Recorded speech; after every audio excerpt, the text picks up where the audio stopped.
现在有多少人每天早上醒来感觉像没睡一样？明明在床上躺了8个小时，起来还是浑身酸痛，骨头像是散了痂，脖子僵硬的像块铁板。还有很多人嗓子眼里总是有口痰卡着，咳又咳不干净，咽又咽不下去，就跟那个没和气一样，难受的要死。尤其是到了晚上，那就更精彩了，翻来覆去睡不着，心里头烦躁，明明身体累得像条狗，脑子却像个跑马灯一样停不下来。好不容易睡着了，一点动静就醒，手脚冰凉，怎么捂都捂不热。这个时候你怎么办？你去医院，那一进医院，好家伙，抽血验尿拍片子，折腾一大圈，最后指标拿出来，这个高那个高，一声推眼镜告诉你，你有炎症，你体内有慢性炎症。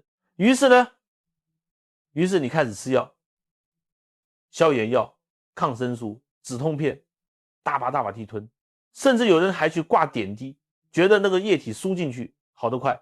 结果呢，炎症消了吗？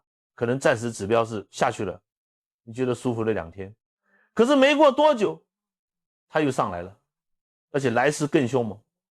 你的胃搞坏了，吃东西不消化，你的手脚越来越冰凉，身体越来越虚，脸色越来越青黑。这叫什么？我常说，这就好比你家房子着火了，报警器在那里呜地响，你不想着去灭火，反而拿把锤子去把报警器给砸了。报警器不响了，你以为就天下太平了吗？简直是掩耳盗铃，这是自欺欺人啊！我告诉你们，这完全是方向搞错了，是战略上的错误。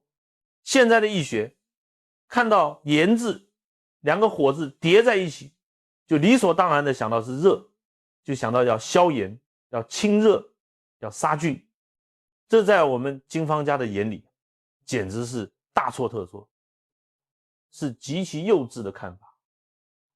在中医的观念里，尤其是我们伤寒家经方的观念里，大部分的慢性炎症其实不是热，而是寒，是你的身体太冷了。